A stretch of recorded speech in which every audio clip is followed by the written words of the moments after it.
ایک دن ایک غیر مسلم آدمی مسلمانوں کے درمیان آیا اور کہنے لگا کہ میرے پاس کچھ سوال ہیں جن کے جواب مجھے آج تک کسی نے نہیں دیے۔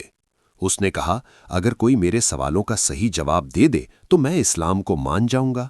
لوگ حیران ہو گئے اور اس سے کہنے لگے، تم نے بہت بڑا دعویٰ کر دیا ہے، یہاں تو بہت بڑے بڑے لوگ بھی آ کر جواب دینے سے رہ گئے ہیں۔ پھر مسلمانوں نے کہا، چلو تمہیں مولا علی شیر خدا علی رضی اللہ تعالی عنہ کے پاس لے چلتے ہیں۔ جب وہ غیر مسلم علی رضی اللہ تعالی عنہ کے پاس پہنچا تو اس نے ادب کے ساتھ سوال کیا۔ اس نے کہا، مجھے دو ایسے دوست بتاؤ جن میں کبھی جھگڑا نہیں ہوا۔ علی رضی اللہ تعالی عنہ نے فرمایا، تم تو کہہ رہے تھے کہ تم بہت مشکل سوال پوچھو گے۔ سنو، وہ دو دوست جسم اور روح ہیں، دونوں ہمیشہ ساتھ رہتے ہیں مگر کبھی آپس میں جھگڑا نہیں کرتے۔ جسم کبھی کبھی گناہ کرتا ہے لیکن روح کبھی اس سے ناراض نہیں ہوتی اور ساتھ رہتی ہے۔ یہ جواب سن کر اس غیر مسلم کی آنکھیں کھل گئیں۔ پھر اس نے دوسرا سوال کیا، مجھے دو ایسے دوست بتاؤ جن میں کبھی صلح نہیں ہوتی۔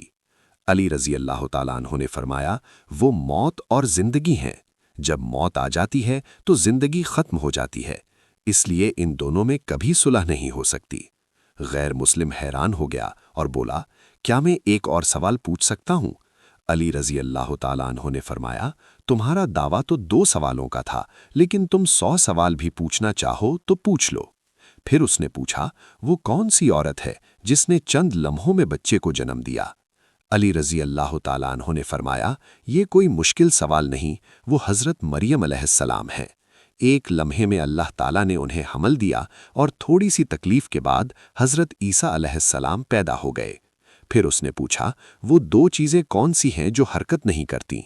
علی رضی اللہ تعالیٰ عنہ نے فرمایا، وہ آسمان اور زمین ہے۔ پھر اس نے پوچھا، وہ 2 چیزیں کون سی ہیں جو کبھی رکتی نہیں؟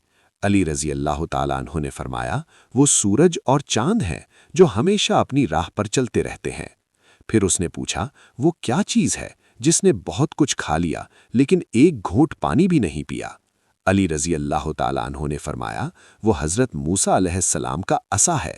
جب جادوگروں نے اپنی رسیاں اور سانپ پھینکے تو حضرت موسیٰ علیہ السلام کے عصا نے سب کو نگل لیا لیکن پانی کا ایک قطرہ بھی نہیں پیا۔ یہ سب سن کر غیر مسلم بہت متاثر ہو گیا۔ اس نے کہا، علی کے جواب نے میرے دل کو ہلا دیا ہے۔ علی رضی اللہ تعالیٰ عنہ نے فرمایا، جو شخص میرے نبی محمد صلی اللہ علیہ وسلم کا کلمہ نہیں پڑھتا وہ کوئی چیز نہیں، اور جو شخص محمد صلی اللہ علیہ وسلم کا کلمہ پڑھتا ہے وہ بہت بڑی چیز بن جاتا ہے۔ یہ سن کر غیر مسلم نے فوراً اپنے ہاتھ اٹھا دیے اور کہا، مجھے کلمہ پڑھا دیجیے۔ پھر اس نے کلمہ پڑھا اور اسلام قبول کر لیا۔ یہ ہے اسلام کی طاقت اور علی رضی اللہ تعالیٰ عنہ کا عظیم علم۔